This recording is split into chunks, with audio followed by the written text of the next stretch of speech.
What? Start over. What? Sorry. Go ahead. That was Jeff Pitchell's Fat Cigar you were just listening to. And that means it's time for Not Just Blowing Smoke. Coming at you live from Twins Smoke Shop's studio headquarters in snowy Hooksett, New Hampshire. Be sure to subscribe to us on Podbean, iHeartRadio, Spotify, Pandora, iTunes, Google, basically wherever you get your podcast from. I'm Pastor Padron, and I'm here with my co-hosts, Nick and Dave. Paul is off tonight, and we have very special guest, Kurt Kendall, with us tonight. Kurt, it's so awesome to have you here, old flannel man. It is a true honor to have Master you of here. all flannel. The master of flannel, the maestro of flannel, The maestro of Matafina. the maestro of Matafina. Hey, Oh, my Nice. goodness. Now, if you spend any time at all around Twin Smoke Shops, you're going to start hearing stories about Kurt's vault, his private collection of cigars. And tonight, we're going to talk with him about his passion for collecting and aging and sharing premium cigars, and to give you a peek inside this vault that is so often spoken of. And you see a sample of it here out in front of you. But I'm not going to steal his thunder about that. But first, what are we smoking tonight, Kurt? I'm almost like afraid to ask. It's like I'm shaking Well, in anticipation. I haven't opened this yet. This might possibly be sawdust. We don't know what's in it. This is a box of Ashton VSGs from, it looks like the date was June 2005. June 2005. So this was a sampler pack that is in a cedar box. Yep. Look at that. Wow. Carlito Foy, they still Yep. put those in there. Yes, they do. Only in the VSGs. And so this was a sampler of the VSG line. I don't recall what year they came out, Okay. but this has got to be pretty close to. Pretty close to the beginning. first. Here, hold that up hold it up at the camera there so people can see that. Look at that. That's Beautiful. 15 and a half years old. It's beautiful. That is amazing. Nice. That's better than the Mona Lisa. So we got 5 cigars here. Well, If you don't mind, I'm gonna pull this one, Take it. that's totally fine. and then who wants to pick second? Let the pastor. Pastor? Let the pastor pick. I'll pick second. Okay. I would like this one here. Dave, I'll take the shorty. you'll take the shorty. Yeah. And Nick, that leaves big and fat or tall and thin. So if I'm And not I know mistaken, what this you're says, going to pick. Big and fat, baby. I think each one says the size on it. Yep. I love them thick. Yep. This is the VSG Robusto that I have here. And that's one of my favorite sizes, actually. VSG Bellocoso over Now, here. let's look at the, you can see the yellow, Yep, the cello is yellowed cello. Cello. Look Yellow at cello. that. Unbelievable. I have the Sorcerer, You have the sorcerer? which is basically a Churchill. Mm-hmm. You are the sorcerer. Oh, my Ah, my lord. My lord. Oh, let's cut these babies and see what we got here. This is beautiful. All right. Well, it feels good. It looks good. Nice brown cello. Yep. Yep. Yep. Oh boy. Nick, can I use your COVID cutter? Yes, you can. Absolutely. The draw's nice on that. Mm. All right. It's always a gamble pulling cigars out of a vault or Yeah. out of long-term storage because you don't know what's going to happen to it over the years. It's true. So when this cigar came out, the Yeah. Ashton VSG, this was one of the strongest, richest, Correct. fullest-bodied blends on the market. This was like some of the first full-bodied smokes. And I recall people trying it saying, wow, that's really strong, or, almost like too much. So I think over the years, that cigar, to me, has mellowed out a bit from the beginning, but this is going to Who knows what this is gonna do? Mm.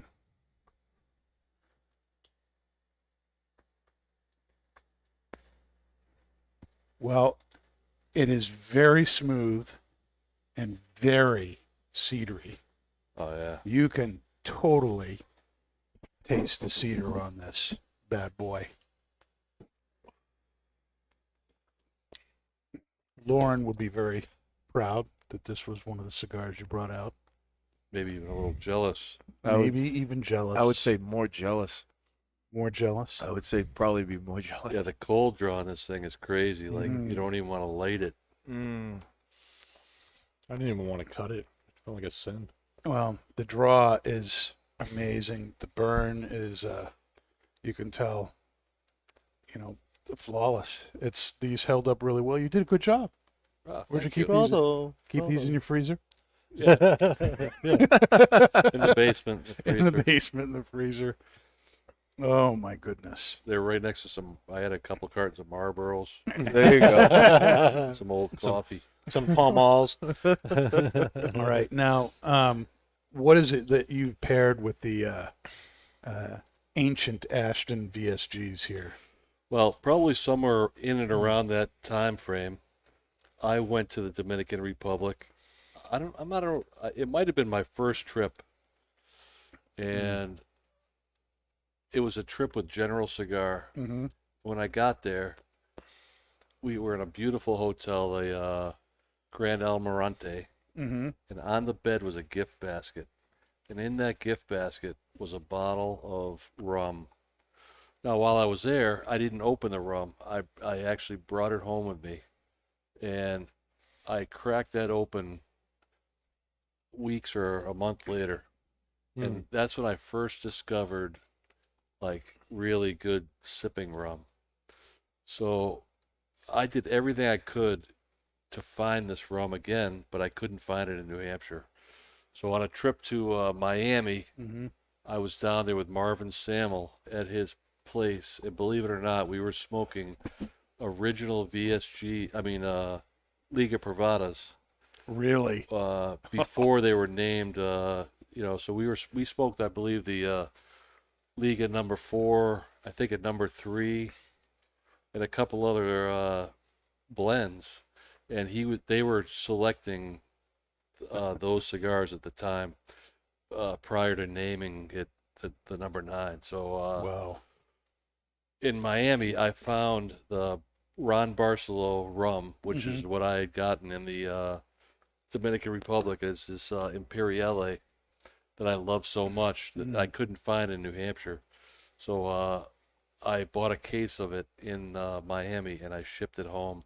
So I figured, what a better way to smoke some old cigars than bringing back the memory of good old rum. Sure. And VSGs they go fantastic with rum. That they do. Yeah. It's just a fantastic thing. Nick, there's Adam is watching, and he asked me to remind you not to pick your nose. Oh, excellent. I'll make sure that I won't. Thank you, Adam. Appreciate it. Oh my gosh. This is incredible. Very, very nice. Now, Kurt, was there a specific time when your private collection went from being called your private stash or to a vault? When did it?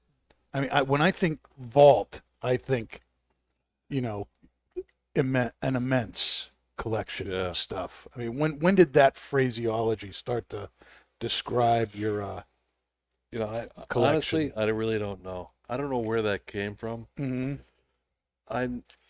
How my collection started was, in years past, we had these old Petriaca cigar cases. They were slant front, low cases that you would see in a drugstore back in the 50s and 60s. Mm-hmm. On the back of those is where you would fill the humidifier. You'd pull the case out, slide the back door open, fill your humidification device. Well, once upon a time, I had stashed some cigars in there Mm-hmm. and forgot about them, and came back to it like a year or two later and said, "Wow, look at these." And I know I had a few Cuban cigars, and I had a few others, and maybe a few boxes of things that I had forgot about, and smoked them and said, "Wow, the age on this really, enhanced the flavor." What I noticed was especially the cedar. Mm-hmm. From that point on, I was a big cedar fan. I Mhm. really like the enhancement of cedar. Some people like that, and Yeah. some people don't. Right. I happen to like it. One of my first significant humidors was, I believe it was a Vigilant humidor. It was a tabletop end table. Back when they really used real cedar that was very aromatic. The Spanish cedar, they had a problem with it back then where it used to bleed a lot, and Yeah. the sap would come out of it. And but this particular humidor, I started stacking boxes in it, and then when I would go back to it, the enhancement of that cedar in the inside of the humidor was like significant. And that's kind of how I started collecting cigars. So first by mistake, and then secondly by by choice. But Do you find that kind of helps to be able to get some cigars, put them in there, and literally forget about them? I mean, that's my thing. I put cigars in the humidor, and I can't forget that they're there. And I Yeah. just want to smoke them. You need a vault, Dan. even tonight, You need Yeah. something so big, you're just like, oh, well. well, even tonight for when selecting some cigars to smoke, these cigars are all saved, but now they're almost like super collectible. It's Yeah. hard to open them. Yeah, So absolutely. I know after a year or so goes by, you still feel the hankering to go smoke them. But once you get like probably, I don't know, like 10 years on something, it's like, Wow. no. yeah, I don't know if I want to open that. Right? Yeah. That happens a lot. I'll look in, my vault, which is really not a vault, but I do have several areas where I keep cigars, and Several areas. I struggle to sometimes open something. So, 3 or 4 or 6 boxes a year I'll open Mm-hmm. and share with friends, or, in the past we've opened many boxes at company outings and stuff Sure. like that. So basically that's what they're for, to share at special occasions or, at some point, Yeah, yeah. So, you, it, is that the primary? Is that the primary reason? Then do you grab cigars and hold on to them and keep them, and then trade them, sell them, or whatever? Or is it really just get it, save it, smoke it? Yeah, I've never sold any that I can think of. Okay. A lot of times I can believe that. after the initial collecting, Mhm. I would collect things that were hard to come by, Sure. but I would also collect gifts from people. Mm. So, for instance, this is a box of original Camacho diplomas, Wow. and this was gifted to me from Christian Aroa, and he signed it in 2001. And this was for 20 years old. he gave me this for making the trip to Honduras. I think it was my first trip to Honduras Mm.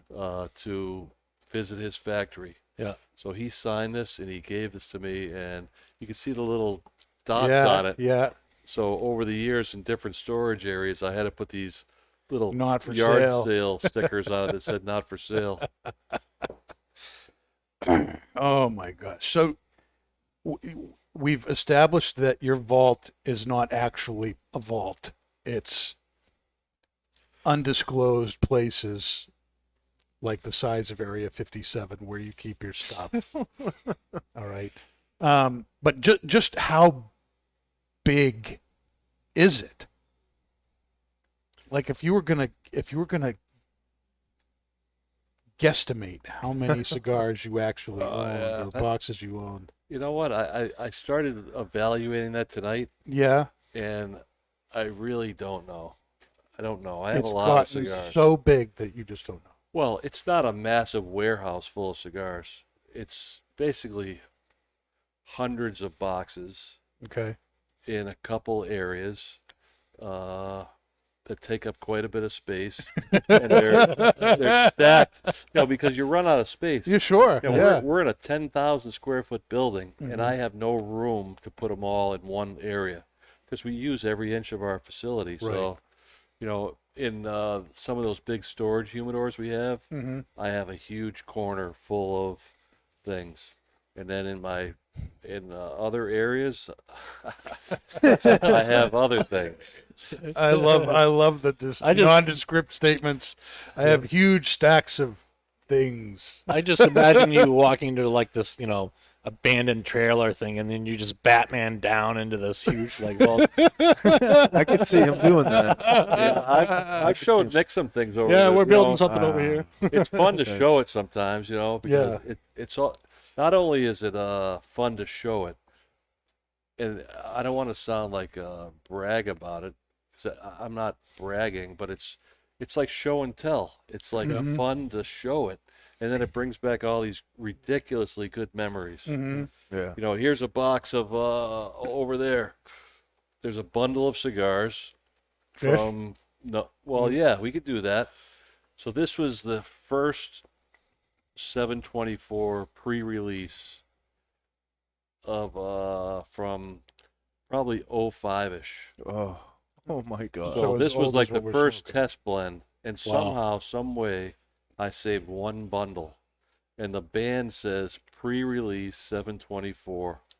Wow. And at the time we sold them like this, and the price tag on it is $89.95. Nice. Which is about half of what they go for now. Yeah. Well, plus it's 25. Oh yeah, as 20. opposed to 20. Yeah. That's nice. So Well, that's a great lead into the next question. You've got this great selection here of boxes and bundles on the table. This is kind of a peek inside of your vault here. You want to talk about some of these things that you brought? yeah, I could definitely do that. So Well, good, because I can't. over here in front of Dave, that's a bundle of the pork tenderloins. So this was a infamous release that Pete Johnson made for Gloucester Street Cigar, and Jose, which was the manager, I think, at the time, Yep. possibly before he became owner. Him and Pete would work together, and they made some. They created the Monster series. They did. Yep.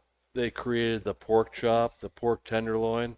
So here's a box of the original pork chops, and here's a bundle of the original pork tenderloins. Oh That's my God. So super madness. rare. I'm not sure when or if I'll open them, but it's fun to have, and it brings back great memories. Wow. It's signed on top. Yeah. And this one here is signed by Jose, whose nickname was Pork Chop, and he even drew a little pork chop on the side. That's awesome. Yeah. Right directly in front of me is a box of VSG they call rounds. So I don't recall the exact story, but what I understand was the VSGs were box pressed. I believe what happened was in the first run or so, when they box pressed them, they might have been a little overfilled.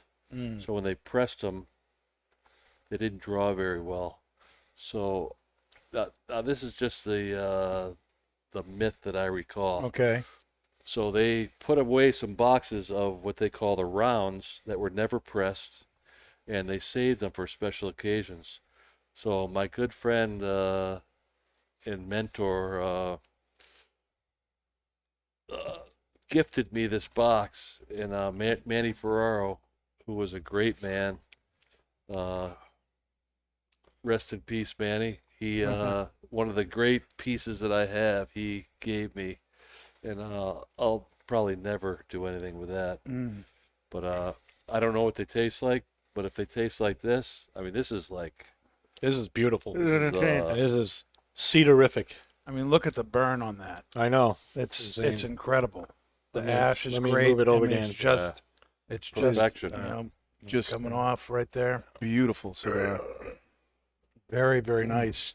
You getting, and there's this mustiness Mm-hmm. A little bit. to it too from Yeah. the aging process I and get everything. a slight sweetness. Slight sweetness in there. Slight sweetness. Yep. Slight. Very, very, very subtle. But it's there. And there's like this nutty cedary taste. Yes. Mhm. Oh. And the retro is the retro. I sound like you guys now. And the retro. But the retro hail on this is ridiculous, huh? Yeah, Mhm. right. It's almost got like a, when you say that, it does have a bit of a must, Mhm. almost like a little mushroom, Mm. or There's maybe almost something floral to it, Yeah. don't you think? Yeah, this is an incredible VSG. Oof. If VSGs tasted like this, I'd smoke them all the time. I guess I have to let them sit on them for 15 years I suppose. inside some vault Mm. before I smoke them. But Oh. it's really interesting what the aging does to the tobacco. I mean, that wouldn't you agree, Kurt, that this has calmed down a lot? Yeah, I substantially. mean, this is marginally medium, Yeah. if that. This Right. is kind of riding that line. There's no usually with a VSG that you get right off the shelf, you would have that dark leather spice immediately hit your palate, Yeah, and it's right through the retrohale. This one does not. It's really smooth, much more earthy, right? earthy. I get some leather in there too.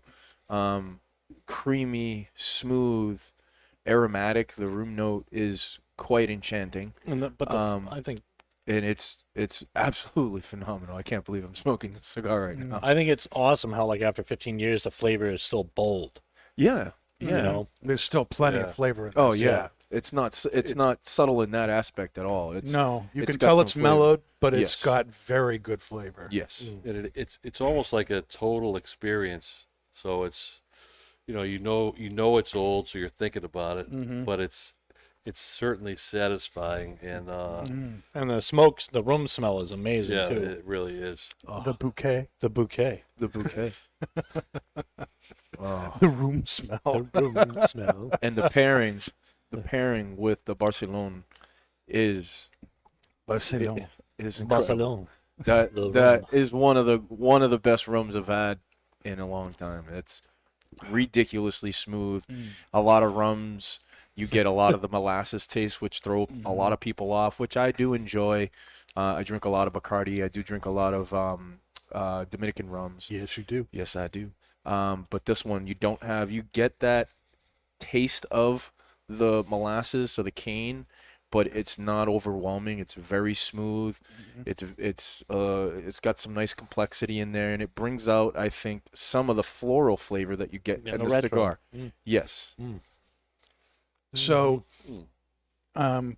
we've kind of touched on this a little bit, but you have some aging projects that you've actually kind of released to the customers at Twins, and I'm thinking of the Dog Walker sampler that you put into the Jack Daniel's bottles, and the Cedar Project. I kind of have an idea of listening to you talk tonight where the Cedar Project maybe came from, but how did you go about putting together those cigars, and what cigars do you use, and what process goes on? What's in the Kurt Cedar Project cigar? Well, that did come from that original Vigilant humidor that I had, Mhm. and the enhancement of the cedar that I really enjoyed. So, in 1997, we built our first store in Londonderry, New Hampshire, and myself and this guy Dan McKay built the cabinets in place. Mm. So we actually made all the shelving out of rough cut Spanish cedar. So when we ran it through the planer and did all the sanding, the enhancement of the aroma of the sawdust, which isn't very pleasant to work with, by the way, Mm. but for some reason I saved it, and I had like a 30-gallon. You saved the cedar dust. I did. So I had about 30-gallon bag full of cedar shavings, Mm. and a lot of the curly ones that came Yeah. out of the planer. So one day it just dawned on me, why don't I try and age some cigars in these cedar shavings? And I remember Nick Perdomo did a box of cigars called, I believe they were Silvios, and inside had a cedar ribbon all the way around the perimeter of the box, and the cigars were in the middle. And so I started making these cigar lasagnas. Cigar Lasagna. So it was like a cigar We'll come casserole. over for dinner. Cigar casserole. So I would put a layer of Spanish cedar shavings, Right. and then a layer of cigars, Okay. and shaving cigars, and I would put them in these either cedar crates that we got from factories, or even in Tupperware, and then let them sit for a year. I try them after a month or 6 months, and then let them sit for a year, and the enhancement of the cedar was substantial, and I really enjoyed it. So I would do that for my own cigars, or for instance, like these VSG boxes. At the holiday time, Fuente used to put out a sampler box, and it was just like this with 5 cigars in it. And when you open that, the enhancement of that Spanish cedar was spectacular. So after I smoked it, I would fill it with cigars of another brand, and I'd just put them away. So that's kind of how the cedar project came around. Now, what kind of cigars do you use in the Cedar Project? Just do you choose different ones each time? Do you have one that you like to use more than another? I've tried them from everything from 724 blends to different bulk that I bought from factories over the years. A lot of stuff that I bought from Davidoff, and a lot of stuff out of Nicaragua, and I just experiment with it, and do a couple hundred cigars and put them away, and that's about it, really. No magic. There's a new batch out at the Londonderry store right now. Yeah. Yes, there is. Those were about 20 months old. 20 months, 20, almost well, 2 20 years. months in cedar. 20 months in cedar, yeah. So beyond that, the tobacco had some age, the cigars had some age, and then the aging. They are amazing. I had to buy one. Sorry, I had to buy 3 the other day. They're really popular. Those They are amazing. we're constantly refilling that Oh yeah, absolutely. display. Those are just cedar bombs. You get a lot of rich spice notes in there. Super smooth and creamy. They are absolutely amazing. What about the dog walker Those samplers? Those are delicious as You well. want to talk about? I mean, what possessed you to say, oh, what if I threw my cigars into this empty liquor bottle? Yeah. What? Where did that come from? I don't know if you guys are picking up on the fact that I'm a bit of a hoarder. No. No, not at all. Not I at mean, all. I saved sawdust. Yeah, But 30-gallon bags of it. yeah. That we had to move. Well, no, that's not it. Oh, No, the cedar It's you not us moved fault. was a room full of cedar, because later on when we built this new store, oh, that 5 was years from ago, the humidor, right? we saved. I mean, we had 4,000 board feet of rough cut cedar that we ran through the planer, and that's all the cedar from that. Oh my gosh. There's probably 10 yards there. But anyways, the liquor was, so we buy barrels of whiskey for the 724 lounge. When the bartender's done with a bottle, I insisted that they save them all for some reason, because it had our name on it. Sure, It's yeah. like, I can't throw this away. We got to figure out something to do with it. So, we tried to figure out, if we took the caps off, if we could make something on a wall, or, but meanwhile, I just threw 5 dog walkers in it, and I put it on my desk, and it sat there for a while, and the remnants of the whiskey absorbed into the tobacco. We left it in the cellophane, because I've tried to do it in the past, without cello, and I think it's better with cellophane. Cellophane breathes. Yes. And it's a wood product. Anyways, the enhancement of the Jack Daniels going into the dog walkers, gave it a whole unique flavor, and it was like a whole different cigar. So I looked at, we emptied our first barrel of 724 single barrel Jack Daniels, and I had over 200 bottles empty. So what we did was we filled them with 6 dog walkers. We put them away for it was close to a year on the Right. first batch, and then we put them out in our retail store and sold them. And again, they do. They Yeah. sell. They're very popular. Yeah. All And you it's a gotta- conversation piece too. It's Yeah. great. Well, all you have to do to move one of those things is pop the top and say, "Smell this," Oh my and God. people's eyes dilate and everything. They Oh, go, yeah. "Give me that." Then then you got them hooked. That's it. Yeah, And then they smoke the cigars and they're hooked even more. They come back for a second bottle. yeah, and it's not like they taste like whiskey, They don't know. but the it's a real floral, almost fruity kind of aroma in that bottle, and that just kind of gets absorbed into the wrapper, and I feel like you get a little bit of it on the finish, a little bit. but not enough. Like you really have to know. More on the nose, I think. Yeah. it's more on the nose. But even back in the early 2000s, when cigar jars were huge, Mm-hmm. I mean, we sold hundreds of cigar jars a year. It was an inexpensive way to have a humidification or a humidor. So we used to fill that humidifier on top of the lid with rum Mm-hmm. or whiskey, or we tried cognac, and that's where I started experimenting around with that, just to see what it would do. And I really liked it. It was a nice variety to be able to offer to our customers.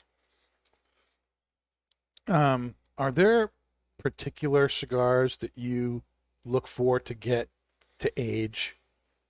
Like, I'm going to buy this and I'm going to let it sit in my vault for 5 years and then I'm going to smoke it. Are there cigars that you specifically look for just to do that? Well, I noticed cigars that aged the best that I found Mm-hmm. was, 724.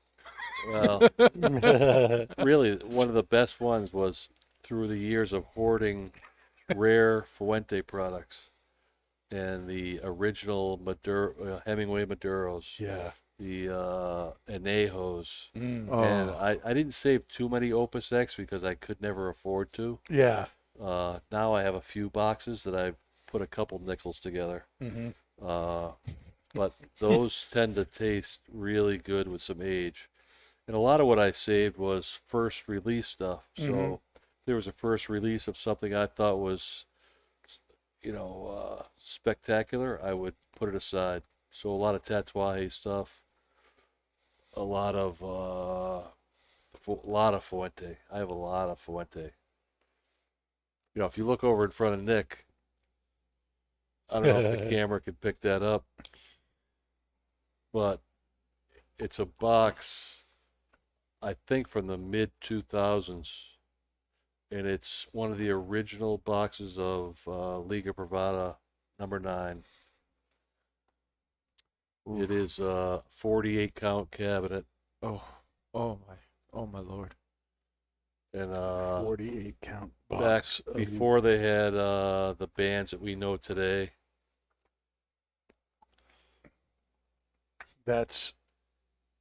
I've never seen that before. Well, No. I told you a little while ago that Marvin Samel invited me to his place in Mhm. Florida, and we hung out, smoked cigars. We smoked some of the early Ligas. And when I got back to New Hampshire, he offered to have us be one of the first Liga accounts in the country. Mm. So I believe it was myself and Dave Garofalo at Two Guys Smoke Shop, if I'm not mistaken. Mm-hmm. And we had cigars before anybody. We had them with handwritten bands, Oh and my we had them gosh. with what looked like handwriting, but they were printed, which I believe that these are. Mm-hmm. So they came in these 48 count chests. They weren't even marked. And that's the last one I have. That's probably the only one. I would probably have to say it'd probably be the only one in the world. Maybe one or two out there. Mm. But man, that having it a foot and a half away from me is like having the Holy Grail in front of me. That's insane. My brain is having a hard time processing what is sitting in front of me right now. Just don't touch it. I won't touch it. It's I like won't the even arc, look it'll, at it. It'll burn you. Yeah, I won't even look at Nick, it. if you look at the bottom, is it? I usually write on the bottom what it is or when it came from. What does it say? Original Liga Privada, 06. 06. June of 06. Yeah. Liga Privada number 9s. My lord. So that was probably after a bit of having them retail and then realizing that they were going to come out with real packaging. I stashed one of the Yeah. 48s. Now, you have some vintage, capital V, vintage 724 stuff here on the table too. Why don't you talk a little bit about that? Because this is, Crazy. I know, right where your passion is and everything with 724 and history and New England history. This box here has a date on it. November 14th, 1950. Woo! So this is a Christmas box from the original 724 factory from 1950. And every year they came out with a different Christmas box. And this is the 724 Londres, still sealed. It is 71 years old, people. And, Wow. 71 years old. That's well, amazing. That's older than this Kurt. one here, yes. This one here is a 5-pack from the original factory from 1938. 1938. And My dad was 2 years old. Wow. so That's when amazing. Thor from Cigar Press and his mom came up, and they were nice enough to do an interview with me. Mm-hmm. And I brought them into the vault, and I said, you know what? Today's a special day to smoke something cool. You know, Mm. why do we have this stuff if I can't use it for something an occasion like this? Yeah, So sure. I'm looking around. I showed Thor a few things I thought he might like, and then I looked down and I saw those 1938 724s. So I said, well, today's the day. So I had a few of those 5-packs. We cracked it open. I had no idea we were going to smoke. You know, that was a clear Havana. Mm-hmm. It's got a Sumatran wrapper, and I didn't know if it was going to be garbage, but I got to tell you, it was really good. Mm. I was pleasantly surprised, and Thor and his mom got to smoke one, so it was pretty cool. That's awesome. That is very, very cool. Now you've and those are the original. Is that the 10-cent cigar in those boxes? Yeah, so this is a 10-cent cigar. This is a 10-pack. So that was $1. I mean, look at the artwork. Yeah, that was $1. That was $1. Now, back in those days, would value-wise, would the price be, you know, a $10 cigar today or a $12 cigar? I mean, you see 10 cents and you think cheap, but we're looking at it, you know, 70, 80, 100 years later. How Yeah, when they say 10-cent cigars, was that a big deal? I think it was because most cigars were a nickel, Okay. even 3 cents. I think 724 was a little pricey, if I'm not mistaken, because everything I've ever seen from the beginning, which is turn of the century and even earlier, was 10 cents. And for years after that, it was all, you know, a lot of cigars were a nickel. Right. The sister brand of this, Dexter, was a nickel. Okay. And even some of the old antique signs I have where, you know, it'd be a porcelain sign, and on the bottom it would say 10 cents. And then a lot of the signs today, that red sign, the middle of it scratched out because they'd scratched off that 10 cents when the price went up. So that was probably in the, you know, 50s or and beyond. Went up to 15 cents. That it did. Now, you may not be able to tell the difference based on what you've said, but Kurt, what is the difference between being a collector and being a hoarder to you? I would argue that you're a collector in the sense Yeah. that you do like sharing your stuff. You're a very generous guy. Look at this spread. Look at what we're smoking. I can't even believe I'm smoking this thing. Well, I And think smoking. I think it's simple. He can still walk through his house. I think that's good. That's good, yeah. Yep. It's very simple. That's what you think. Yeah. I mean, cigars were made to be smoked, enjoyed, shared. You know, and they weren't made to just never be opened ever. I mean, obviously, some cigars were meant to be saved for special occasions, and some cigars that we buy, and even I have some of these at home.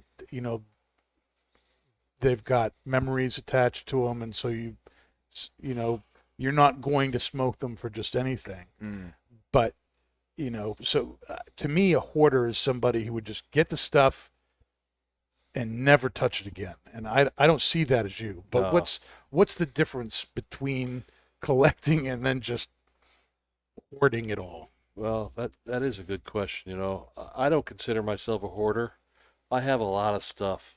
I collect a lot of stuff, and it's stuff to me that's I don't mean cool in a cool sense, but it's cool to me. Right. So whether or not I collected Ford automobile parts because it was a hard to get cool part, or bottles of whiskey that are hard to come by or that I really enjoy, that I have just like this, but in different whiskeys. I have a big collection of antiques and signs and stuff like that, where I just think I love to be surrounded by it. So I'm not a hoarder where you can't walk through my house, even though I do have some piles. Yes. It's mostly cool stuff. Whether it's valuable or not is irrelevant. Piles of Dixon. Yeah. I got a I lot was here. going to say, how's that stack going since Christmas? That was the. Yeah. I was just plowing snow outside, and Yeah. I slam on the brakes, and a big bag of Dixons tumbled over. Well, one of the things that we like to do on this show is a segment that we call Pastor Padron Cigar Confessions. And that's usually where I share something, some pet peeve of mine about cigar smokers or things that I see going on. But when we have guests on, I kind of like to throw the ball to them. And so I'd like to ask you, what's one of your big cigar pet peeves? Or if you want to think about it in a more positive note, what's something you wish more people did or knew about cigar smoking that would improve and enhance their enjoyment of their cigar? Well, I'm not sure if this is a pet peeve, but on the second part of what you just said, I wish more people understood the process of how this cigar comes into our hand and the amount of hands that it touches when they're growing the tobacco and doing the farming, doing the processing, creating the cigar, creating the packaging.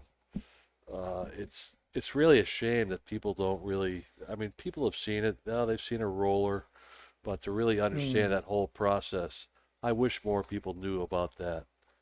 And we try to teach that somewhat, but a lot of people don't even want to listen. They might be fascinated, but within a few minutes you're going to lose them. Some of the best events we've ever done were educational events at our retail stores.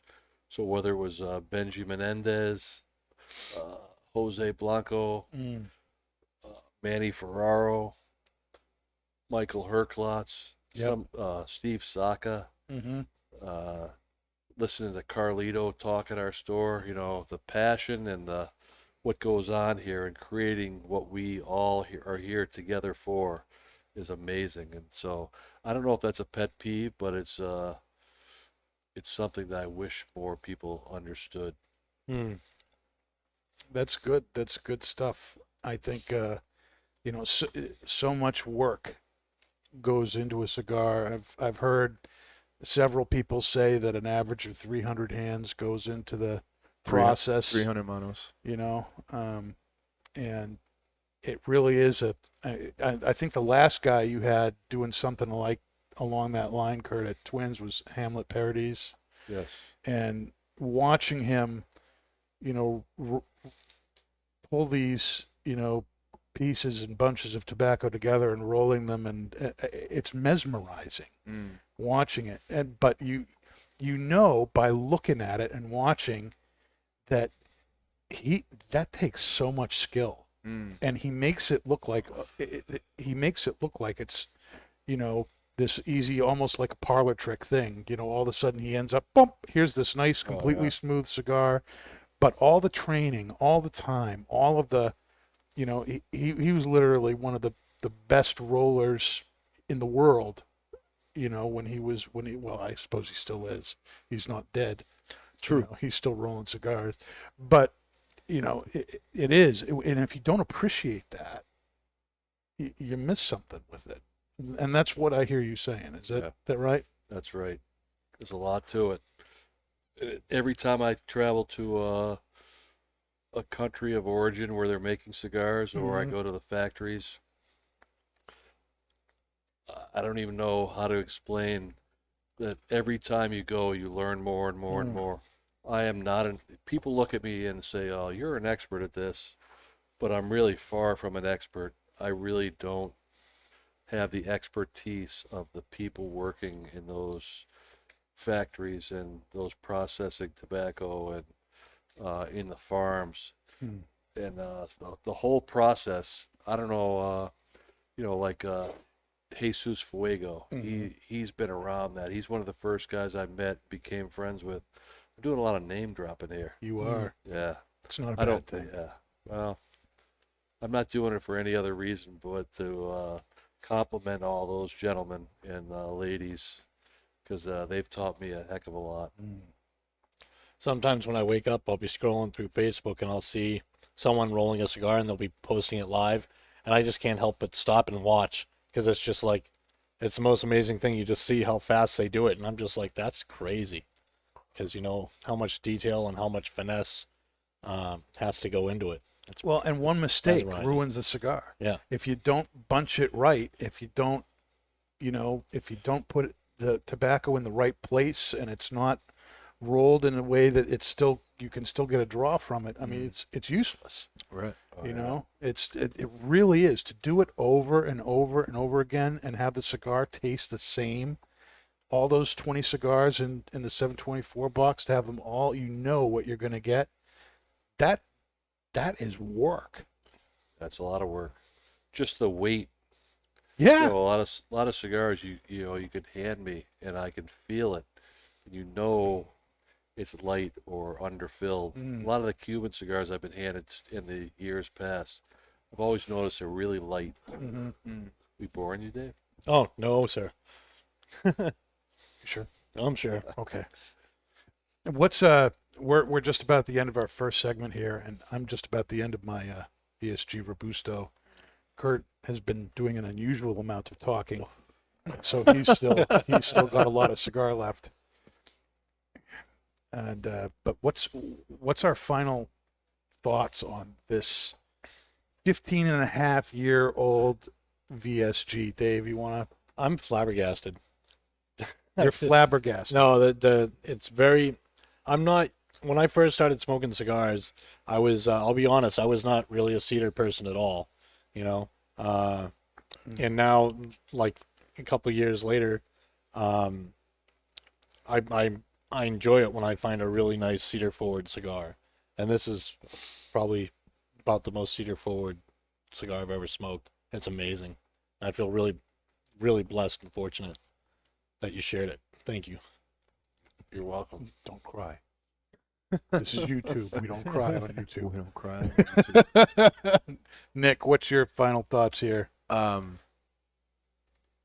Okay. I lost for words. You know, as as I work for Kurt for 3 years now, and just seeing or scratching, you know, like he said before, he showed me some of the stuff, and I know that's kind of like scratching the surface and everything, and smoking this is just absolutely amazing. You know what I mean? I would never picture myself, you know, 10 years ago sitting. For me, you know, when I first got into the cigar industry, everybody, you know, name dropped Kurt, and Kurt is, you know, a god, and he's the man. He's been around for 30 years. He's older than Jesus, and like older than Jesus. Like the stories were coming from everywhere. In southern, in the Plastow Haverhill area. Why isn't Kurt in the Avengers? Yeah, I know.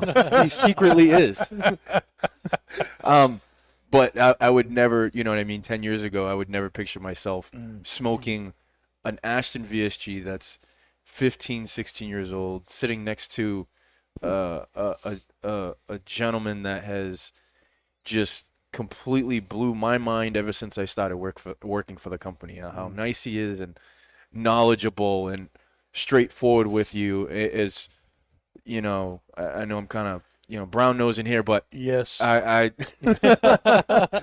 but the cigar is just amazing. It's a 15-year-old Ashton VSG. It was probably one of the first samplers that Kurt ever got in his old store when he first started, and you know what I mean. What else do I have to say about this cigar? It's smooth, it's creamy, it's got some cedar, it's got a lovely bouquet, it's got some really nice leather. It goes really, really great with the rum. It's a very nice, a beautiful pairing there. They both, it's. If that's you, speechless. I'd hate that. I'd hate to know when you had something to say. Oh my goodness. Now, Kurt, how did this cigar live up to maybe your hopes or expectations after holding on to it for so long? It's been this was well worth the time invested. Yeah. And all the gallons of water I put in that humidifier. Did you save all the empty gallons? Staring at boxes like this where you're not sure when or if you'll ever open them. Mm-hmm. And tonight, when I was trying to make a selection for something that wasn't too big, because yeah, you don't want to open a huge box for something. Time frame and everything, I said, tonight's the night. I look at the bottom. It was whatever it said, 05 or 6. And I said, that'll be a good example of what aging is going to do, because this was probably the fullest bodied cigar in the market at that time. Right. I remember when they first came out, they kicked my butt. Really? Yeah, it people was. used It to was a strong cigar.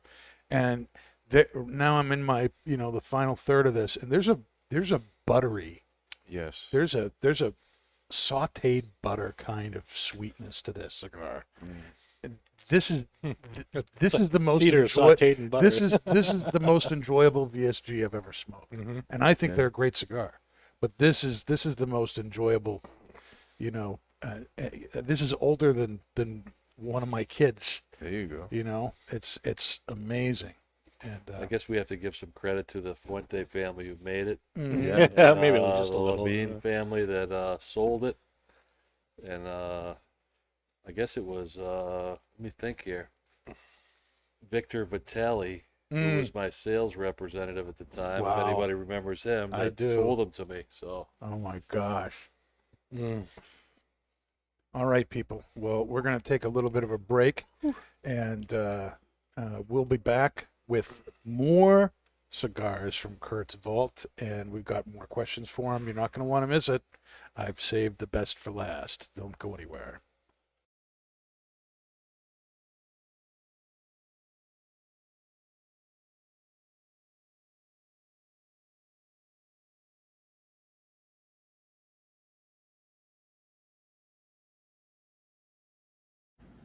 Now, Paul here is going to show you how to properly light a cigar. Okay, so what I do is it's a two-step process. The first thing I want to do is I want to tee it up or toast the cigar. All right, now there's a couple of ways you can toast the cigar. What I notice a lot of people do is they'll take their cigar, they'll take their lighter, they'll ignite it, and they'll go ahead and move the lighter so that it's touching the tobacco, touching the footing here until it's properly toasted. What I do is I actually hold the lighter steady, and I'll take the cigar and I'll get it just over the light until it starts to ignite, and then I'll just rotate it. And what I'm doing here is I'm adhering the wrapper to the binder. I'm just sealing it up. That's amazing, Paul. Yeah. You're doing such a great job. All right. So now it's toasted. Now comes the light. And what I do is I'll start off and I'll do quarter turns. All right. So ignite your lighter. Again, you want to keep the cigar just above the light. That's the hottest part of the flame, just until you can see it ignite.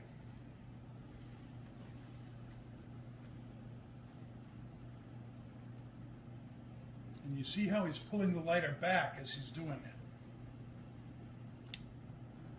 Perfect. That's what you want. You'll be successful every time if you do that.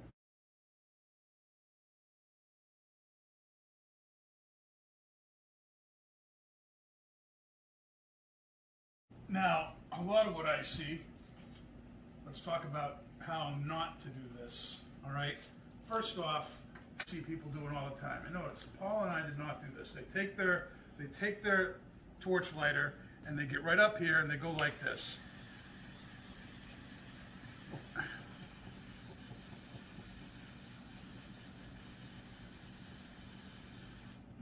See, now people like doing that because they're impatient.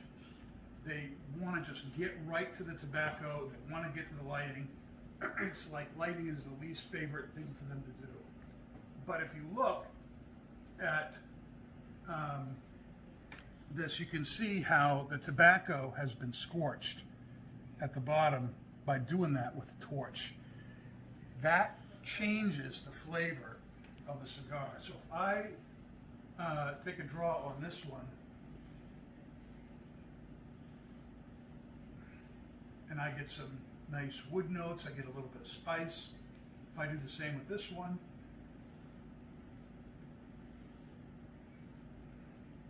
I'm getting a lot of char. I can actually taste the burned tobacco. So you can really, really impact how your cigar is going to perform for the rest of the time based on how you light it up front. Now, another thing that people do wrong is they don't bother with the whole toasting thing. And they just kind of hold it up to the face. And again, with the torch,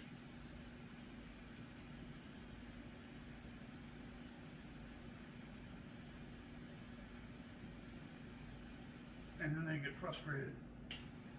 What the fuck is he lighting?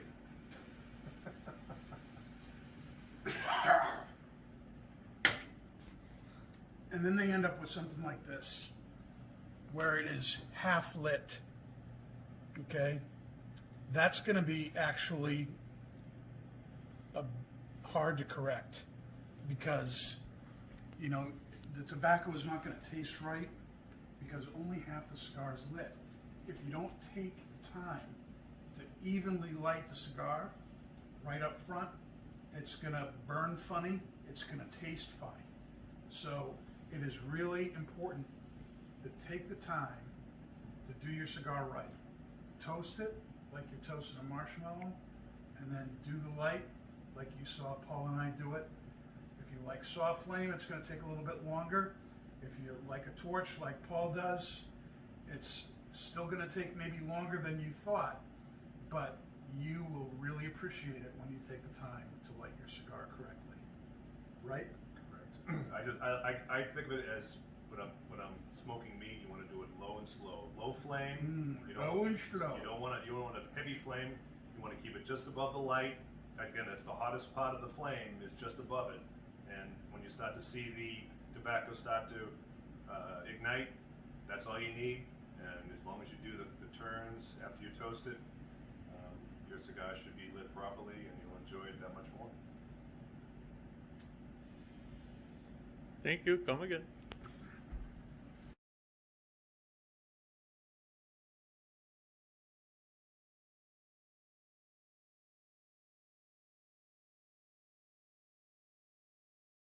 Hanging in there. Cool. All right, everybody. Thanks for hanging in there. We're back for part 2 of the show here. Kurt's up getting some goodies for us and some water for himself, which is not a bad thing. And we are moving on to another cigar that Kurt has pulled out of his vault.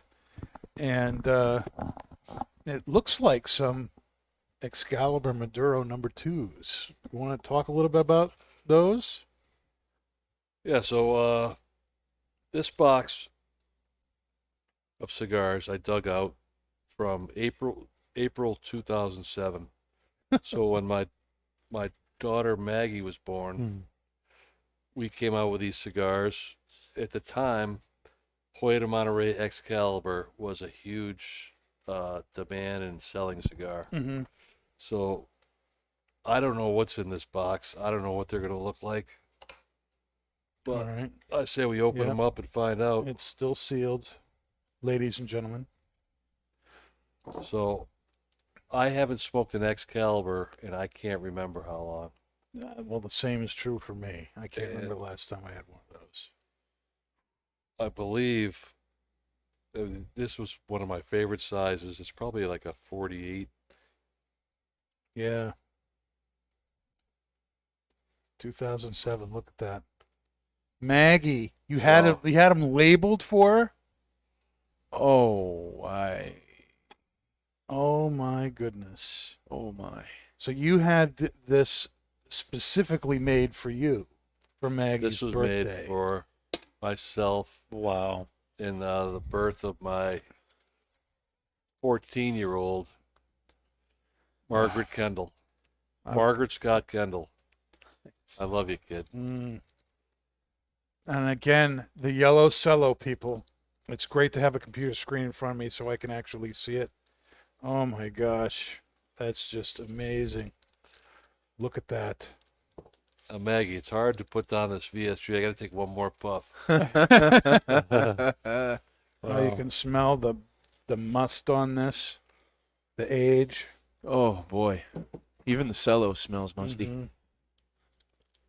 Let's take a little off top and see what happens here. Again, that's a nice cut. And the cigar seems to be very well cared for and everything. Let's do a little Wow. cold draw here. Oh, yeah. Sweet. Nuts. Well, I couldn't was going to say chocolate, but if you have Sweet nuts, that's okay. Sweet nuts. Oh, my goodness. Wow. That is nice, smooth, creamy. Yeah, This I- is- I this is shouldn't gonna be an rush it enjoyable- because Maggie is actually 13 and a half. Mm. Oh, my goodness. Nick, may I? Yes. I'm still amazed at this cigar. It's Wow.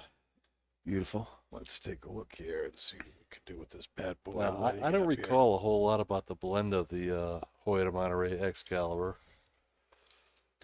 We'll just skip that. All right. Google it, people. We're I- busy enjoying this. I do know in the late 90s and early 2000s, this was one of the top selling cigars in the store. Mm-hmm. People would walk in and say, do you have show me where the Excalibur #1 Maduros are? Mm-hmm. And if you didn't have them, they would leave. Yeah. It wasn't like, well, I'll grab something else. It was, okay, when do you think you might get some in?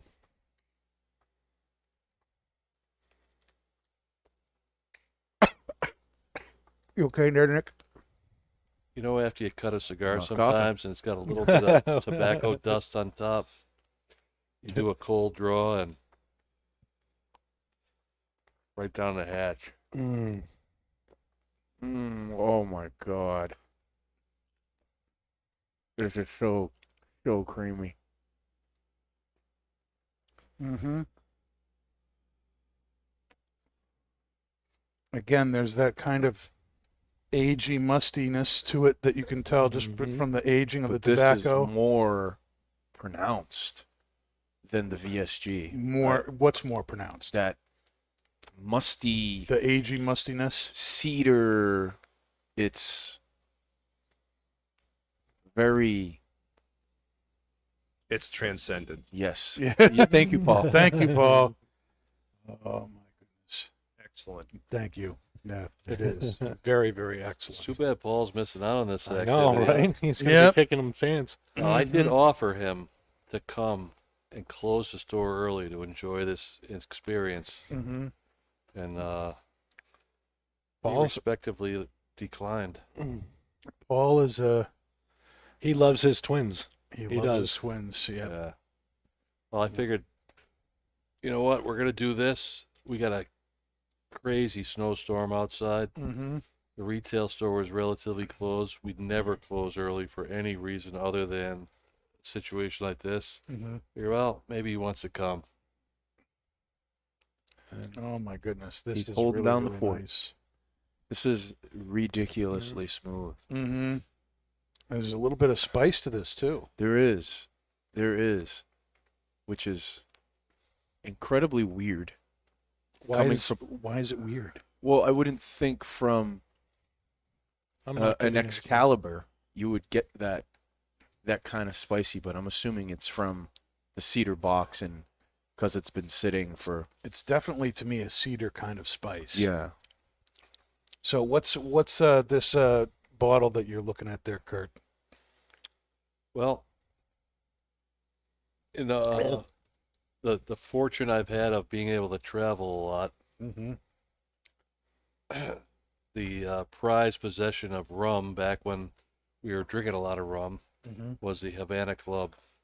And this is a 7-year-old aged rum from Cuba. And I haven't cracked a bottle of this in I don't know how long. And he just did. I don't You remember just how did. good this is. I do recall when we It's drank old, it. so we're drinking it. When we drank it, it was like, wow, this is so good. You know, I don't know if it's actually that good or not, but we're gonna find out. Yes, we are. I wonder how it's going to compare with that $15 bottle. $15. We had last week we had Jim Beam repeal batch, and it was $15, and it was pretty good for a $15 bottle of Jim Beam bourbon. Yeah, that was good. Jim Beam and Old Granddad, some of the brands that you don't really think about as being high-end whiskey or real collectible or anything, but make some good They do. good use. The nose is straight honey. Mhm. Yep, Is straight honey. that is straight honey. Oh. Oh, that is very honey. Even the finish is honey. Honey. Oh, honey. Mm. Nothing, honey. Oh yeah. I think that's going to pair really well with this. Oh yeah. Oh, I need another swig of that. Yeah, of course you do. Good, good, good, good. Mm-hmm. Alrighty. Now, let me see here. Ooh. Mm. You guys get a little bit of almond on that? Almond. Just a little bit of Let me, almond on that. I wouldn't have used the word almond, but Okay. that's just because I don't normally go there. Hold on. Hold on. Hold on. Oh, Yeah, I can raw almond. Yeah. Raw almond. Yeah, I can dig that. raisins. Yeah. Mm-hmm. Mm-hmm. Yeah, there's definitely a raisiny kind of sweetness to the wrapper. Oh yeah. Oh my. And again, the burn on this is really stellar. It's solid. Solid. Mm-hmm. Now, switching gears a little bit here, Kurt. We've recently just received a pallet or four of some new sizes, new Vitolas If you will. for the 724 line. You want to talk those up a little bit? Sure. You know, 2020 was a crazy year. Mm. Crazy year for us all with the COVID-19 situation. Yep. Businesses didn't know what to do. Everybody shut down at some time or point. The manufacturing for 724 and the factories came to a screeching halt. Mm.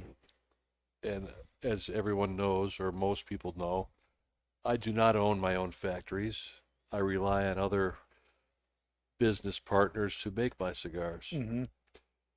Well, with the communication level from the factories and everything going on, my cigars weren't necessarily a top priority, unfortunately. Mm. I'm very grateful for where they're made and how they're made, but we've only had well, these cigars have been in the works, which would have been our trade show last July. So we made a few extensions of our lines, the Hustler series and the Factory 57, and we came out with two new sizes of each. Factory 57, we introduced a new torpedo and a traditional Churchill size, a 48 ring gauge. And in the Hustler series, we introduced a double Corona and a torpedo as well. So 3 out of the 4 showed up last week to be able to offer to the world. So Nice. Now, one of those are kind of resting in, dare I say, your vault. yeah, they're in a vault environment. When might we see those released Well, for public consumption? tomorrow I'm going to evaluate the cigars, open them up, look them over. I've already looked at them some. Mhm. I've smoked a few, Okay. but I wanted to give it a few days. It's been on a UPS freight truck and slow boat from Honduras, and they just need a little time to Rest. rest. Yeah. And hopefully, when we open them up, and they'll be ready to smoke. They should be. They've been made for quite a while. We were waiting for packaging mostly, Okay. boxes. We actually somehow ran out of bands for the Factory 57. Kind of going back to what you were talking about before, all the work that goes into making a cigar. That's one of the aspects that the whole Corona thing has really hit too, is that it's not only cigar production, being hit, but all the supplies that you need to then package the cigars, the bucket, the boxes, the wood, the ink, the paper, all of that stuff has been impacted as well. And so, this isn't the only cigar I've heard of being put on hold because of packaging issues. I remember talking to Steve Poirier back when he worked with LFD, talking about how the Oro Tubos, we couldn't get them, and the reason was they had run out of tubes, Oh, boy. and they couldn't get any more tubes, and so they were looking for tubes, and for months, the problem wasn't the cigars not being made; it was they were having a real dickens of a time trying to find some tubes to put the things in. Oh, yeah. We have had some problems. We've had mostly in boxes, so we have been able to offer a majority of our cigars still available throughout 2020, but a few things we have run out of, and when we're trying to replenish that from the manufacturing of the cigars, processing the tobacco, and then the box factories, we're having a hard time keeping up. So a lot of our cigars came in bundles, and we were offering that to customers with the understanding that we just don't have the boxes right now. Yeah. Oh my goodness. Another thing maybe that I wanted to ask you about, kind of going back to some things that you said in the first half of the show, was you pick, barrels of particular spirits for twins, and last month you were in Mexico, right? Doing tequila picking? No. No? A lot of people misunderstood that post on social media. It was basically was that from like 8 years ago or something? no, it was a best of 2020 Oh. post, just kind of reminiscing about the year that just went by. And one of my favorite moments was at that particular distillery in Mexico. Okay. And the owner of the distillery She gave us a tour personally, Mm-hmm. and Wow. she put on this incredible spread of food, Mm-hmm. and we were drinking tequila, and in the background was the most scenic field of agave Agave I'd ever plants, yeah. seen. And I saw a hammock out between two trees right at the field. And I was talking to the lady that owned the distillery in Corazon, Mm-hmm. and she told I told her what I did for a living, Mm-hmm. and she said, "Oh, my late husband used to lay in the hammock with a good cigar and sip on this particular tequila, and it was an extra añejo called Rey Sol, Mm-hmm. which if you get a chance to try Rey Sol, it's an extra añejo. I believe it's 10 years old in the Wow. barrel. It's incredible. So she invited me to go lay in the hammock, enjoy a cigar with the Rey Sol. And Wow. I kicked back. I had the hat on. Yes, you did. It was unbelievable. You looked quite relaxed. Which is rare. Yes. Yeah, That must have been is. hard to get out of. It was. Not saying it was hard to get out of, but just because. Well, both. It was yeah. hard to get out of, and it was hard to get out of. Oh my gosh. So, like you just said, 2020 was a really weird, bizarre year, and with all of its challenges, headaches, and heartaches, it really ended up being kind of a great year for twins, and as we are, already, January is behind us, is the first day of February now. Do you think it's 2020 is going to be a tough year to beat, or do you think this, rise that we've seen in people smoking and coming and enjoying, the stores and the cigars is going to continue this year? Where do you see things kind of going? My true thoughts are, from our retail standpoint, we've had a tremendous year. We've had a lot of people come in the doors. A lot of people grateful that we were able to pivot enough in every different way that we could to keep the business going, keep an environment that's safe and sound, and to come in and enjoy. One of the few places that's actually been open to the level we've been open, and be able to experience the service that we pride ourselves in, and the selection that we have, and the comments I've had verbally has been spectacular. So I do truly believe that the enhancement of all this business and the people that have come through our door will continue into 2021, because all we want to do is make it better every day that people come in. That's our goal. That's my personal goal. So you guys all know that. So Yep. Yes, we do. make it the best we can, offer the best selection, service, and knowledge that a professional tobacconist can offer, and that's all I can ask for. And I hope that people have appreciated what we put into what we do every day to give them the best experience possible. I know I hear that here at Hooksett. You do too, I think, right? Absolutely. Yep. One thing I could say is, a little tribute here to our good friend Mike Phillips, who built the store we're sitting in. He passed away in 2020. He was my left-hand man. He was my carpenter. He was the master of everything but flannel. He was a good man.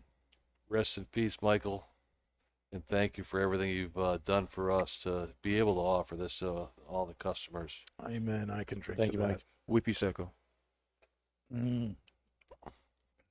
Now, Kurt, you were totally impressed with that VSG, and it was so hard for you to put that down. And, how are you appreciating this? Is this living up to your expectations here? Or is it more like a, naughty, rebellious teenage kid. You know what? This cigar is performing excellent. Mm-hmm. The flavor is more of the traditional cigar that I recall starting off with. Mm-hmm. And we smoked a lot of Honduran cigars, punches, and Excaliburs, and it hasn't lost any flavor. I think it's excellent. It's fortunately it's in good shape. Yeah, It's construction-wise, it's perfect. Yeah. And it's bringing me back to the Excalibur that I do recall and haven't had in years. Mm. There you go. And that cedar spice, now that I'm about a third of the way in, the cedar spice is just Yeah, I was going to say. amped up, and definitely. it's just right in the retrohale. It's right on my palate, and it's just lovely. It's not a heavy cigar, I'd say, probably maybe light to medium, but the flavor that's coming from it is just, it's mesmerizing. It's magnanimous. And this was a full-bodied cigar in its day. Yeah. Mhm. This was one of the stronger ones out there. I think with this rum that has a lot of honey and vanilla. Yeah. There's a nice little floral note on there on the nose. I think it is bringing out some sweetness in there, but the pairing, it's again with another rum, and the rum is so smooth and creamy as well, and Yeah. that sweet note that's in there is helping that cedar note come through the cigar. It's Both of great. these cigars that we've smoked are really making me appreciate the importance of the packaging. yes, You can't, you don't want to. We're experiencing the fact that tobacco, and we've said this before on the show, it will absorb the aromas and flavors that it comes into contact with, and so whatever wood or packaging you decide to use is going to long term impact the cigar. And I'm really appreciating the cedar packaging that this is in. Now that leads me to ask, why was cedar originally picked for? Most boxes are made out of cedar, right? I'm not sure nowadays. I know there's been a shortage on cedar. Mm-hmm. Cedar's hard to come by, and a lot of times they'll use different style mahoganies that look like cedar. But originally they were selected they were natural insect deterrent, Right. and I'm sure the flavor and enhancement is had something to do with it. I know Christian Aroa, in the cigars he makes today, uses fresh cut Spanish cedar, which On the really- box, right? On the Yeah. box, You Yeah. can smell it when you're walking by the Yeah. CLE section. Yeah. It just slaps you and in you the can face. taste it in every cigar. Yes, you can. It's that's right up my alley. He makes great cigars. Yeah, He one, does. one of my, and favorite stories from talking to Nelson Alfonso, who does the Byron and Atabey, is, in his aging room where he, his cigars are aged in a ridiculous way for long periods of time, but he has multiple kinds of cedar in the room, and some of the cedar is there for the aroma and for the cigars picking it up. Some of it's there for pests, but not all of the cedar is, like you were saying, legal to get. It can't get any more. So he looks for furniture that's made of the cedar that you can't buy anymore, Wow. strips it, chips it, and puts it in the room. Oh yeah. That's and I cool. just thinking, that's just talk about, what do you want this chair for? I'm gonna turn it into chips, stick it in the aging Yeah, room. right for- into a cigar. And then he sell a also- box for $700. Yeah, he also told me about how he would empty out those humidors and resand the cedar Mhm. To open it up to again. open it back up Okay. again. Yeah. Wow. Yeah, that man is nuts. He does things I haven't heard anyone else do in the cigar industry with age and stuff. Let's talk about the right now the PCA trade show is still planning on going on. this summer in July at the Sands. Are you planning on being there for that? Absolutely. We're planning on it. It's not easy to plan for. No. Logistically, it's tough. I haven't flown since it's been about 11 months, which is kind of rare. And I don't know what to expect. I don't have any tickets bought. I don't have any arrangements on, accommodations. It's going to come up soon. We're planning projects in the factory, and it's actually going to be the 15th year and anniversary of 724 in my possession.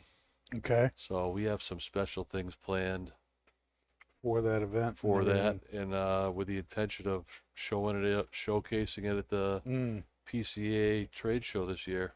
Now, how important do you think it is, Kurt, for the industry for this thing to actually happen this year? Last year, everything kind of collapsed. All of the normal trade shows had to shut down because of COVID and everything. And I think you've seen some again do that this year, and the PCA I think is really trying hard to make this happen, because I think there really is something about meeting in person, and that is, as much as virtual herfs and virtual meetings have kind of blown up all over the place, there's nothing like getting together and having industry guys get together and to share your stuff and show what's going on. And I think that's important. I mean, how important do you think it is for the industry for this to happen? Well, from a standpoint of being a retailer and the standpoint of being a manufacturer or a brand owner, I think it's very important. I believe last year would have been my 23rd trade show to go to.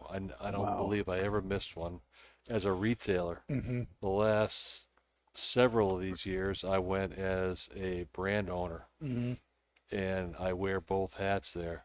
But I believe it's very important, and I've preached this over the years, of the relationships that you build throughout the years at going to these trade shows is unlike any other opportunity to do so.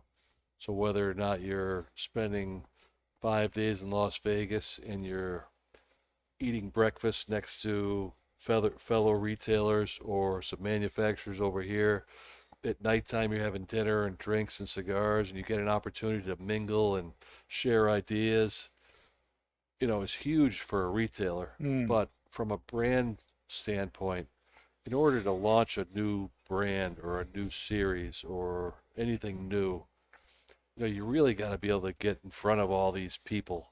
You got to be able to show it off. You got to get it in people's hands. You got to be in front of the press, because that's another big thing about it is there's press from all over the world there. So you get an opportunity to speak with them, showcase your stuff, show off your new products, your old products, get the information out to the world about what you're offering. And that's another big part of it. I wouldn't miss one ever. I hear a lot of people say, I'm not going this year. It's not this year in particular, but in years past. Right. I'm not going to go. It's at the wrong time of the year, or it's this, or it's that, or it's too hot, it's too expensive. But, the investment that you make in going to these shows is well worth the return for the long run, and especially in the relationships you build. Yeah. I think for, I often hear I'll use the word excuse, that, summer's the big time, I can't leave. If it was in winter when you're dead and your store's not making any money, that's a bad time too. I mean, there's never really going to be a convenient, like a painless time for you to go. But there really is something amazing about these events that, like you're saying, you're never going to be able to rub shoulders with other retailers or manufacturers like at events like that. And I think they're really important to have. Yeah, that time at the lunch table in the middle of the trade show floor when you're sitting across from a retailer that you've never met before and sharing experiences, sharing ideas, sharing. I've learned a lot that way. But then the next year you go back and there's Jim and you get to talk to him again and you share those more ideas or, experiences or how things worked. And then throughout the years, as we become part of different organizations from the PCA, the TAA, the TPE, the, Does the cigar industry FDIC. does the cigar industry have like an acronym panel that they come up with all this stuff? So, there's It's nothing like it. amazing. It's amazing. Yeah. Are you planning on maybe starting a Dixon flannel vault? Ooh. Well, I have a little vault. I was going to say, I think something's already started. Yeah. And as I looked in my closet this morning, and there was a lot of Dixons, and they're all a size large, but on one side of the closet, they might not have been large as it fit me because they were not mine. They had a red tag for the gals version. And but I do enjoy quality, and that's what's brought these shirts out, which I tend to become my uniform. It's rare not to see you in flannel. True. Mm-hmm.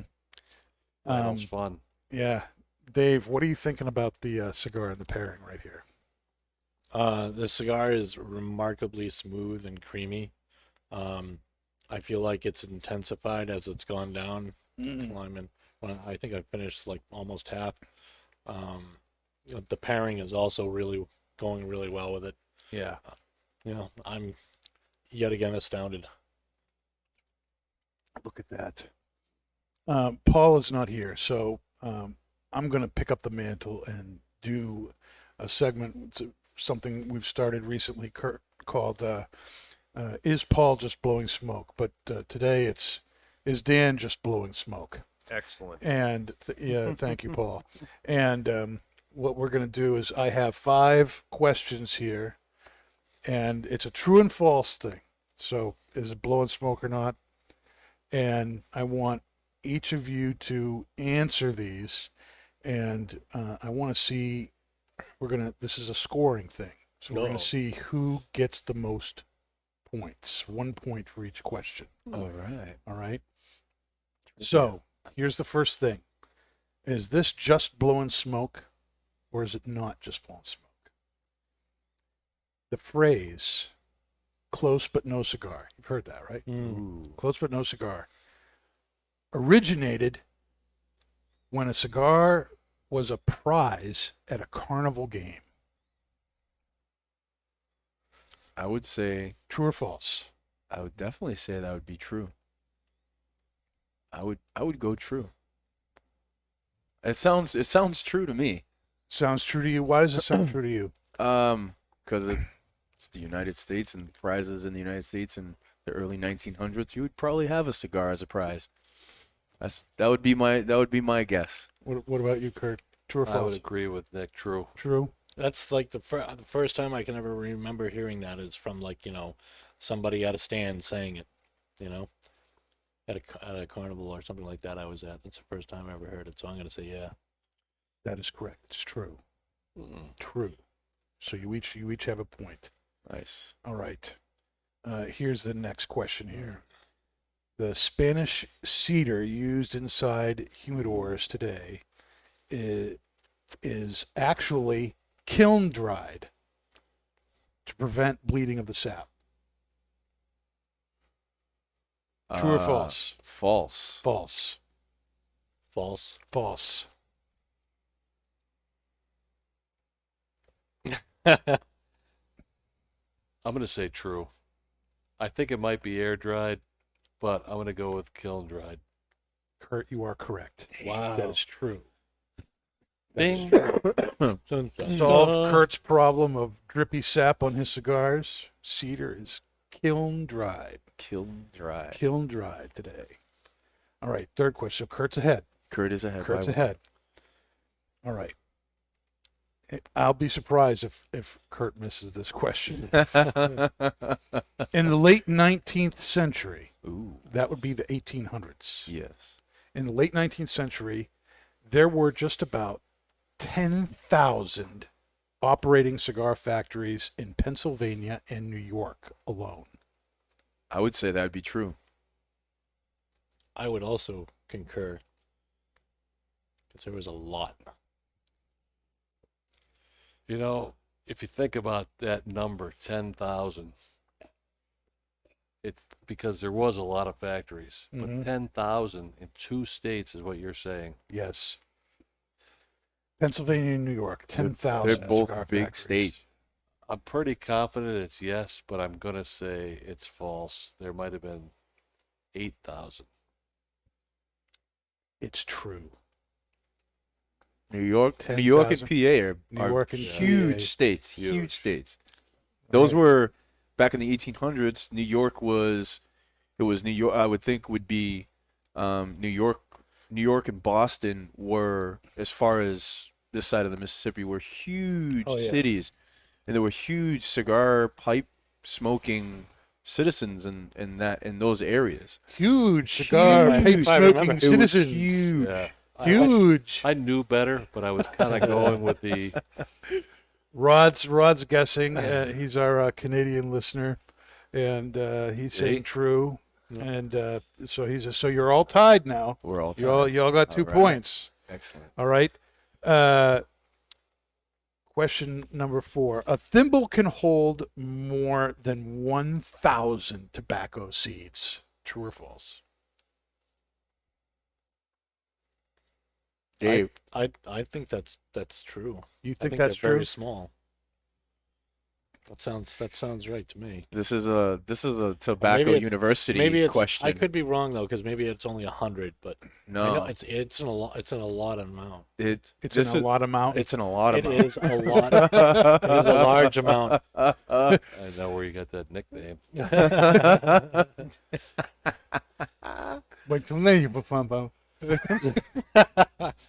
Nice. So, what was the question? Repeat the question, please. True or false? A thimble can hold more than 1,000 tobacco seeds. True. Absolutely true. I know that for a fact. Okay. True. True. True. It was in They're very small little seeds. incredibly small. It was in Tobacconist University. They were Mm-hmm. doing that comparison. Mm-hmm. All right. This is the longest one. The 5th is the longest one, and it's the most outrageous. Ooh, Okay. I like outrageous. The word stogie comes from the town of Conestoga, Pennsylvania, and that's in Lancaster County, and the wagon, the Conestoga wagon, would take families west in the 1800s, and the leaders of those wagon trains often smoked long homegrown cigars, and the cigars became known as stogies because they were smoked by the guys who drove the Conestoga wagons. True or false? That's wacky. I could have made it up. True? True because why? Because it's a 50-50 question. It sounds pretty Well, cigars have like a Educational? lot of story to them too. So they do. It sounds like a good story. It sounds like it would be true. It sounds like it would be true. Sounds like there's some merit there. I say true. You're I going to say true. Yes, You're going sir. to say true basically because you're trying to use the odds of It's beating. 50-50. It's 50-50. What do you think, Kurt? I think I'm going to let Dave answer first. All right. Well, I'm a romantic, so I'm gonna say yes. You're It's a true. romantic. I love stories. Okay. Okay, So, so Dave's for me- romantic, so he's going to say yes. For me, that sounds pretty good. Uh-huh. It sounds very true, but I'm going to have to say that's false. I don't believe the whole. I believe maybe the area, but not the whole Stogemeisters. Stogie Meisters. And I'm going for the win. All right, that's true. Oh, It's true. Kurt was Love wins. love wins. you're gonna have to have a tiebreaker because these guys are tied. That's true. Yeah. You got to come up with a question. I have to come up with a question now. All right. Let's see. I'll ask a question. Oh, Okay. all right. Thank For you the for tie. Oh, thank boy. you for saving This me. is Kurt, for the tie. 'cause I I'm only so had excited. 5 prepared. I'm so All right, excited. so Yes. what year was? That's an easy one. What year was the 724 brand started? Nick. 1874. So- That was easy. That was. I say that like that's- 50 million times a Yeah. day. All right, that was a bad one. Well, Dave was going to say 2006. He would have been right, sort of right, sort of right. Sort of. Yeah. talking Well, about are we K.A. talking- Kendall or R.G. Sullivan? Oh my goodness. Oh. Okay. I know it's bad. All right. Yeah. Nick, you picked a meme of the week. I did. So the meme of the week wasn't anything, crazy or anything. This time it's a little informational on considering our current weather condition right now. So it'll be popping up on the screen shortly, There it is. and then we can read it off. And I've seen this one before, and I thought it was absolutely amazing. It says, fresh snow absorbs sound, lowering ambient noise over a landscape because the trapped air between snowflakes attenuates vibration. That's why it gets so quiet when it snows. A little peace and quiet when it snows. It's Beautiful. very interesting that you pick something so informational and not Yes. sarcastic, crass, bombastic, Yes. ridiculous. Yes. Well, like I said, I was looking and I saw that, and It's very G. it's very G rated. Very G-rated. But I thought that would be very, very nice considering our certain weather conditions that we are having right now. Yeah, it's true. It's true. It's still snowing pretty good out there. Yes. Mm-hmm. It's going to take me like 8 hours to get home. I'm thinking I'd just sleep in one of these chairs. Could do that. Yeah. Nice blanket right here. Yep. And wrap myself in a little CLE blanket. Let's do a would you rather question to Ooh, end the night here. This is for everybody. it's for the win. And we're going to end with Dave because he's going to go on about this. So Is it Star Wars related? no, but it could be. Oh. Oh. Would you rather humans go to the moon again or go to Mars? Ooh. Oh, that's easy for me. Yeah. And this debate is actually going on right Man.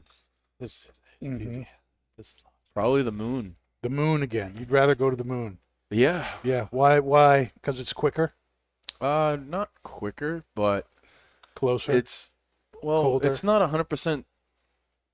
I was gonna say discovered, but I guess it's not 100% explored there. no. We know more about everything else than 100% of that moon. You know what I mean? So I would say the moon before Mars. we do take it for granted. Yeah. Let's get 100% knowledge of that moon first before we go to Mars and go somewhere else. That'd be my answer on that. Baby steps. What do you think, Kurt? Let's perfect that. You want to have a 724 store on the moon or on Mars? Oh, he's gonna have both. I mean, I think I'd like to see him go to Mars. I don't know a whole lot about this subject, other than the fact that we've already been to the moon. I'd like to see them land on Mars, and then when they put that 724 flag in, Yeah. Yes. it's let's discover something new. Yeah. You're gonna have to reach out to Elon, you know. I heard he likes cigars. Now, Dave, Mm. What do you think? It's not for me. It's not a question of what I want to do more. For me, it's a question Well, of it's a what would you rather question. Dave. what you logically should do. So I'm going to say the moon because you need a staging area to go to Mars, and I think He knows this. He knows this. so. You need a place where you can. It's a lot easier to launch a ship from the moon to go to Mars than it is for you to escape Earth's gravity and then get to Mars. So if you don't have to deal with all the fuel you need to get out of Earth, and you just launch from the moon, it's way easier. And they already know that there's ice and so therefore oxygen that they can use for fuel, so they can gather fuel from the moon and go to Mars. So it's not like they'd have to transfer it from the Earth to the moon. They could just use the moon and go, and they'd get there a lot faster from the moon because there's a lot less gravity to escape from. Yeah, but just that alone, we should go to the moon. Period. It has to happen first. And that, how would you take ice and make rocket fuel out of it? That is what you need rocket scientists for, not Dave.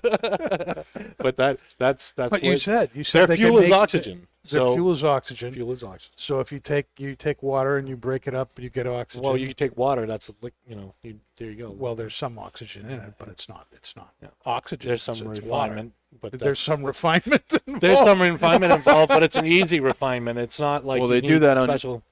They do that on nuclear subs. They take the seawater and they it's like electrolysis, and they run the seawater through it, and it creates oxygen. Is that the same thing they do to get rid of your hair? No, it is not. Oh. Different electrolysis. That's a little bit different. Well, if my friend Sahil is watching, maybe he could, respond in the because he is a rocket scientist. Good. Oh, all right. He might be able to give us some help. So is Mr. Omar. Oh yeah. Yeah, So- literally. Yeah. NASA scientist. Oh my goodness. Well, So they say hopefully Mars will not be a no smoking planet. that's awesome. Well, that's pretty much it for this show. This has gone on a little bit longer than we normally plan, but Kurt, thank you so much for bringing all this stuff here, for letting us Yes. smoke these cigars. This has been a real treat. This cigar has performed no less stellarly than the VSG. It's Yeah. a different animal. A little bit richer, a little bit bolder. Mm-hmm. Didn't lose its flavor. Didn't lose its strength like the VSG, I think, did. But what happened to that VSG was epic. Yeah. It was It turned an it. amazing, Yeah. amazing cigar. That's something I would certainly smoke again. Oh yeah. I'll have to start looking for 15-year-old VSGs in small cedar boxes. Good luck. Yeah, Well, good luck. We actually extract the hydrogen from the water via electrolysis. There you go. Okay, so Yes. we don't So- really know what we're talking about, but Dave, wants the staging area for Mars. So ultimately, the goal is Mars. Ultimately, The goal is Mars. but you need to go to the moon first. Need to go to the moon first. All right. Now, next week on the show, it is all about the cut, and we're going to be talking about how to cut your cigar, and we're going to be talking about how to prep your pipe tobacco along with that. And we're going to be having that conversation with CLE's Jimmy Price, who will be here with us and smoking the Wynwood Hills Unhinged cigar. That's a good one. And we're going to be also smoking Gawith Hogarth's Brown Bogey pipe tobacco. That's a rope. And so there's a lot of prep in getting that ready to put into your pipe. Gotta let that and dry out a smoke bit. it. You're going to let that dry out a bit, but we're going A lot to of talk it. about how you Like prep a that ponytail. stuff. Oh, it's you could hang yourself with that, man. Hang on to it. You Right in could there. string that across your room and hang all sorts of Dixons on that thing, and it wouldn't break. That's some good stuff. Yeah, that's what I'm talking about. That's next Monday at 8:00. Were you going to say something? No. It's a pipe thing, so he's not going to say anything about it. Now, this is it though. This was your last all cigar show. Next, Yes. you said on the last time you were on, you would try and smoke a pipe with us. I will try it. All right. So next time I'll burn some hair with you guys. you burn some hair, so now you have 3 months to prepare yourself. take a sometime in April, Get you a maybe we'll have you pipe. back. Do Yep. some test runs at the shop. I do have a few pipes. What? What? Oh, yeah. Oh, here we I got a go. few vintage pipes from Ehrlich's in Boston. What? All right, that's a total. That's Someone not sounds fair. like a Did closet RG piper. did RG Sullivan smoke a pipe too? Not that I know of, Not that you know of. but I wouldn't doubt it. But I was going to say, Oh, because then there would have to be that pull there. But that's it for us tonight. Thank you very much for watching, everybody out there, and be sure to hit the subscribe button on the bottom so you don't ever miss anything And here. like. And like it too. That Like would be it. great. Like it a lot. We'll see you next week, 8 o'clock, Monday night. Hopefully it won't be snowing or a blizzard. We'll see you then. And that's not just blowing smoke, people. Another day, another smoke.